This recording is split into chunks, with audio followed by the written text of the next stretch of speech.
मैंने ऑफ़लाइन तो बहुत पढ़ाया है और बहुत कॉन्फिडेंस से पढ़ाया है और बहुत अच्छा मेरा रिजल्ट भी रहा है, लेकिन ऑनलाइन ये मेरा पहला प्रयास है।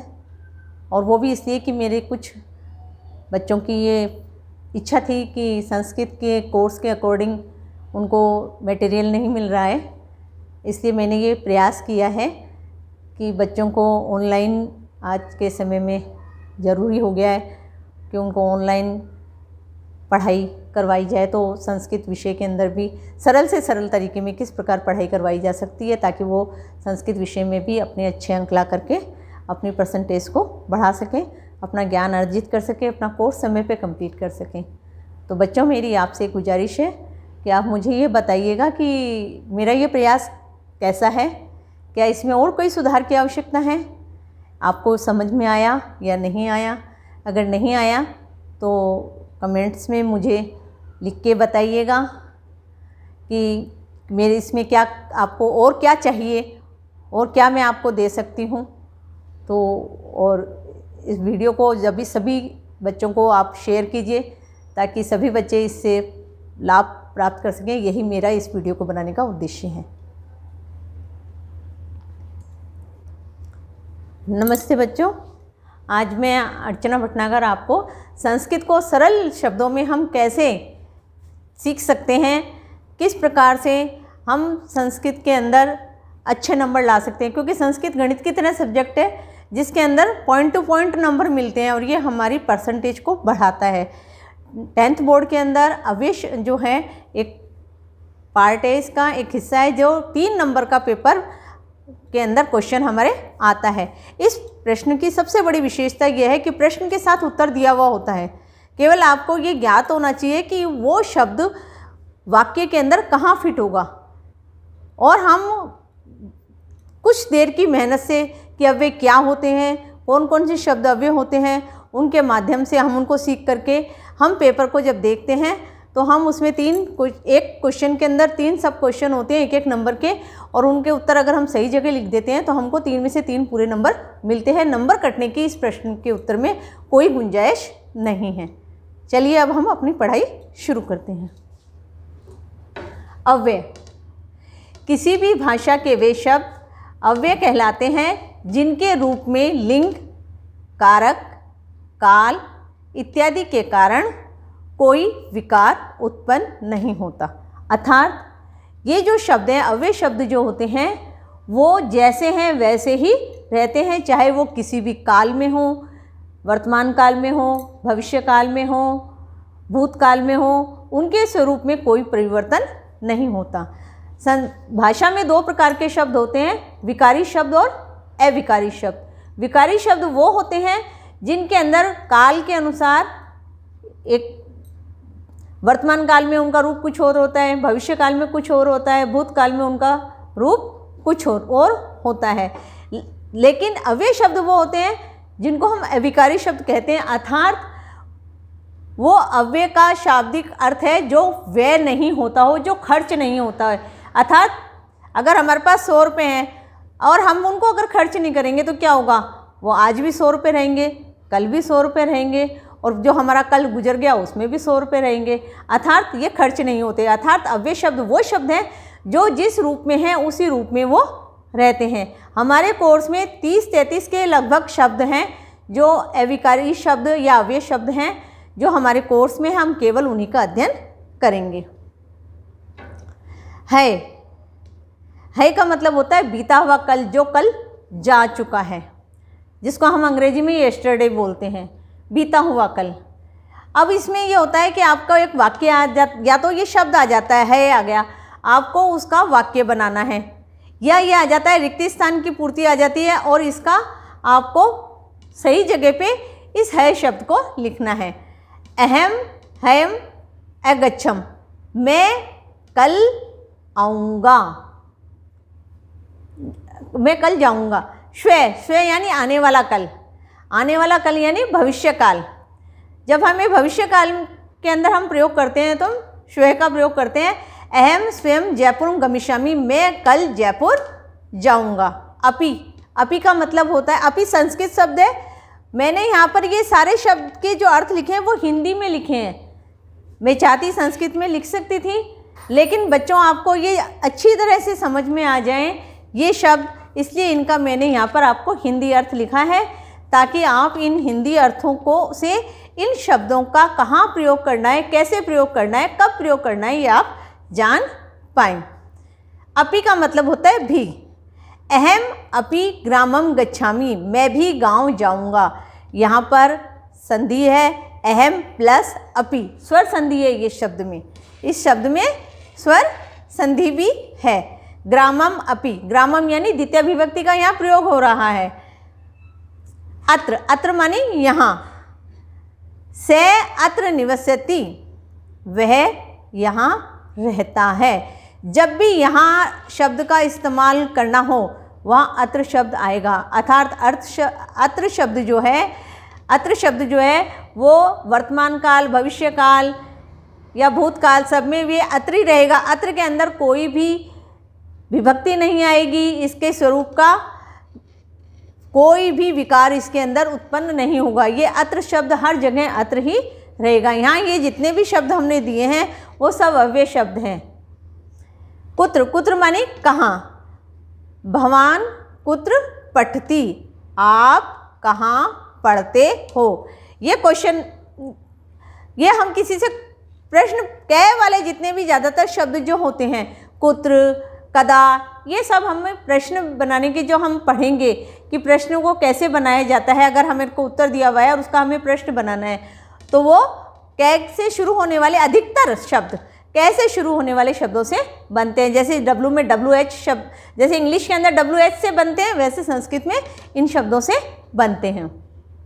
इति, इति उपसंहार, इति मानी जब हम किसी कार्य के समापन की तरफ होते हैं उस संदर्भ में इति शब्द का प्रयोग किया जाता है। दिलीप इति राजेंद्र, दिलीप भी राजा था। यथा, यथा यानी जैसे। से यथा वदति, वह, यथा यानी जैसे, वदति यानी बोलता है, तथा यानी वैसा, करोति यानी करता है। यथा और तथा शब्द वैसे ही हैं जैसे अंग्रेजी में एंड और शब्द होते हैं, वैसे ये इन दोनों का अलग अलग प्रयोग भी होता है और इन दोनों का एक साथ प्रयोग भी होता है। जैसे इस वाक्य में एक साथ प्रयोग है, से यथा वदति तथा करोति, वह जैसा कहता है वैसा करता है। ये आपको समझाने के लिए मैंने यथा और तथा, जैसे और तैसे, दोनों का एक ही उदाहरण दिया है, ताकि आपको ये समझ में आए कि इन दोनों शब्दों का हम एक साथ प्रयोग कैसे कर सकते हैं। इव, इव का मतलब होता है उपमा के रूप में। हम किसी चीज़ होती तो वो कोई दूसरे रूप में है, लेकिन हम उसमें कल्पना कर लेते हैं। जैसे आप भगवान की कल्पना किसी बच्चे के अंदर कर लेते हैं कि भाई इसी के अंदर ईश्वर है, बच्चों में ईश्वर होता है, तब इव का प्रयोग किया जाता है। पश्याम इव पिनाकिनम, मैं कोयल की तरह उसको देखता हूँ। अगर किसी की आवाज़ बहुत मीठी होती है तो हम उसको ये कह देते हैं कि तो इसकी तो बोली जो है कोयल जैसी है। वो कोयल थोड़ी है, लेकिन वो मधुर है, दोनों के गुणों में समानता है। उच्चे, उच्चे यानी उच्च स्थान पर, तेज, तीव्र। से गायक है, उच्चे गायती, वो गायक ऊंची आवाज़ में गाता है, तेज आवाज़ में गाता है। कदा, कदा मानी कब।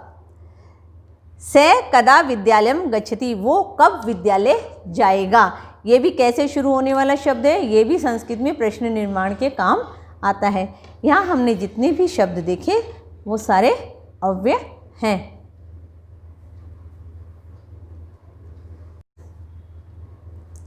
यहाँ हमने और बहुत सारे शब्द हैं जो लिए हैं।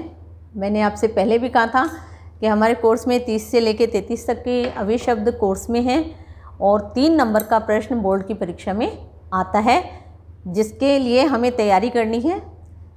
अब एक शब्द है नूनम। नूनम का मतलब होता है निश्चित ही, मतलब सर्टेनली, एकदम सही, सिद्ध। नूनम से सत्यम वदति, निश्चित रूप से वो सच बोलता है। जहाँ हम निश्चित शब्द का अर्थ इस्तेमाल करते हैं वहाँ हम नूनम शब्द का प्रयोग करते हैं। पुरा, पुरा यानी प्राचीन काल में। पुरा पाटलिपुत्र नगरे आसीत, प्राचीन काल में पाटलिपुत्र नाम का नगर था। माँ यानी मना करना या निषेध करना, किसी चीज़ से रोकना।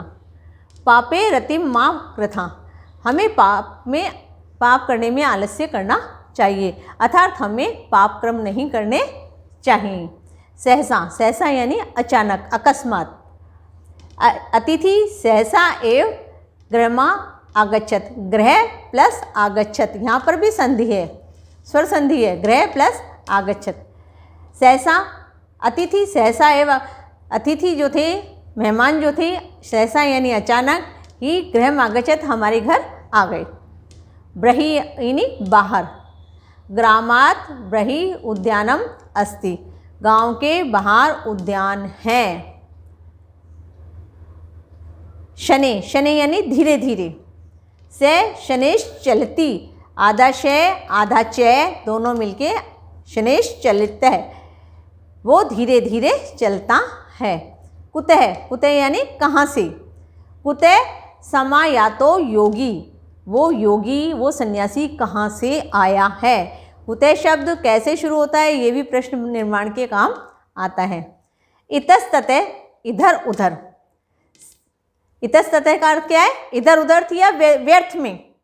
से इतस्ततः भ्रमति, वह इधर उधर घूम रहा है, घूम रहा है इधर उधर, लेकिन उसका कोई महत्व नहीं है, वो निरर्थक घूम रहा है, उस शब्द में हम इतस्ततः शब्द का प्रयोग करते हैं।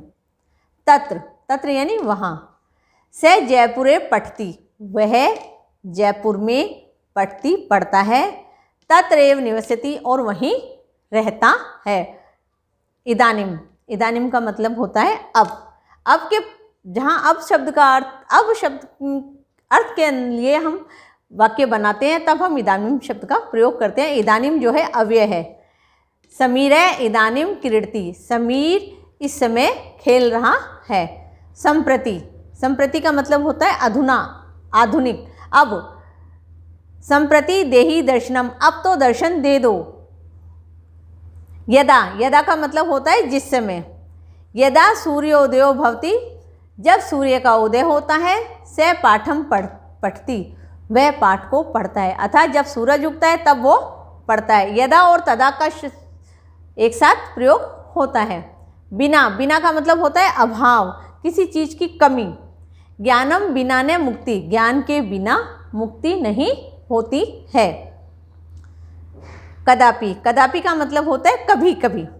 से कदापि न रोदती, से यानी वह, कदापि यानी कभी भी, न यानी नहीं, रोदती यानी रोता है, वह कभी नहीं रोता है। किम, किम का अर्थ निंदा के रूप में आता है, अर्थात वो क्या कर रहा है, हम व्यंग के रूप में भी इसका प्रयोग करते हैं, जैसे यहाँ कर रहे हैं। से किम पढ़ती, वह क्या पढ़ता है, अर्थात हमें तो समझ में नहीं आ रहा वो क्या पढ़ रहा है। ऐसे शब्द, ऐसे इस प्रयोग में हम किम का प्रयोग निंदा करने के लिए करते हैं। यत, यद्यपि, यत का मतलब होता है यद्यपि या क्योंकि। रामे सत्यम वदति, राम सच बोलता है। यत से सर्वम अपश्यत, क्योंकि वो सब तरफ देखता है, अर्थात सब कुछ जानता है, वो सब कुछ पहचानता है, इसलिए वो हमेशा सच बोलता है। तावत यानी उतना। यावत दत्तम, जितना दोगे, तावत भुक्तम, उतना ही खाएंगे। यावत और तावत शब्द का भी एक साथ प्रयोग होता है, इसलिए मैंने दोनों के एक ही उदाहरण दिए हैं। कुत्र यानी कहाँ। भवान कुत्र पठति, आप कहाँ पढ़ते हैं। वृथा, वृथा यानी व्यर्थ, बिना काम का। वृथा चिंता न करनिया, फालतू की चिंता नहीं करनी चाहिए। तो बच्चों ये हमारे अव्यय शब्द हैं। ये वो शब्द है जो किसी भी वचन में, किसी भी काल में इनका प्रयोग किया जाए, इनके अंदर कोई विकार नहीं उत्पन्न होता, ये जैसे हैं वैसे के वैसे ही रहते हैं। ये प्रश्न हमारी बोर्ड की परीक्षा में 3 नंबर का आता है। अब ये शब्द अगर हमने याद कर लिए और इनका अर्थ याद कर लिया तो हम वाक्य तो बना सकते हैं, क्योंकि अभी हम आगे हिंदी से संस्कृत और संस्कृत से हिंदी करना भी सीखेंगे। अब इसमें जो प्रश्न आता है वो इस तरीके का आता है। प्रश्न नंबर 1 लिखा हुआ होता है, मंजुषात अव्यपद्यानि चित्वा रक्त स्थानी पूर्यत। मंजुषात यानी बक्से में से, ये जो हमारा सर बना रखा है हमने, ये बक्सा बोलते हैं, इसको हम मंजुषात बोलते हैं। इसके अंदर कुछ शब्द दिए हुए होते हैं, उन शब्दों में से सही शब्द को इनके अंदर हमें लिखना होता है। बच्चे क्या करते हैं, इसके अंदर उनको नहीं समझ में आया, कोई सा भी शब्द कहीं भी लिख दिया, वो उत्तर गलत हो जाता है, वो समझ में भी नहीं आता। उत्तर लिखने का सही से अर्थ है कि आप नीचे लिखिए उत्तर, जितने आपके क्वेश्चन हैं उतने आप नंबर से डालिए, और फिर जो पहले प्रश्न का उत्तर है वो यहाँ लिखिए, दूसरा नंबर लगा के दूसरे का उत्तर लिखिए, तीसरे का नंबर लगा के तीसरे का लिखिए, चौथा प्रश्न यदि है तो उसका उत्तर लिखिए। इससे चेक करने वाले को भी आसानी होती है, फटाफट इसको देखा और आपको अच्छे से नंबर दे देगा। जैसे अब ये प्रश्न है, गायंती से गायक है, वो गायक गाता है, कैसे गाता है? अब हमारे जो शब्द हैं उसमें देखो, सहसा अचानक गाता है, ऊंची आवाज़ में गाता है, एव मतलब भी पूरा प्राचीन, तो हमें यहाँ समझ में आएगा कि गायक जो है वो उसकी लय होती है, वो शब्द को खींचता है और तब उसका गीत निकलता है, तो ये उच्चे शब्द इसमें आएगा। तो हमने यहाँ एक नंबर पे उच्चे लिख दिया है। सदा सत्यम, हमेशा सत्य की विजय होती है, की के अर्थ में क्या आएगा? एव, तो हमने यहाँ दूसरे नंबर पे लिखा एव। संस्कृत जन भाषा आसीत, संस्कृत लोगों की बोलचाल की भाषा थी। यहाँ कौन सा टेंस आ गया? थी के अंदर पूरा प्राचीन, ये अव्यय यहाँ पर आएगा। चौथा है क्रियाम न विधतीत, काम नहीं करना चाहिए, कैसे काम नहीं करना चाहिए? अचानक, सहसा, ये शब्द यहाँ पर आ गया।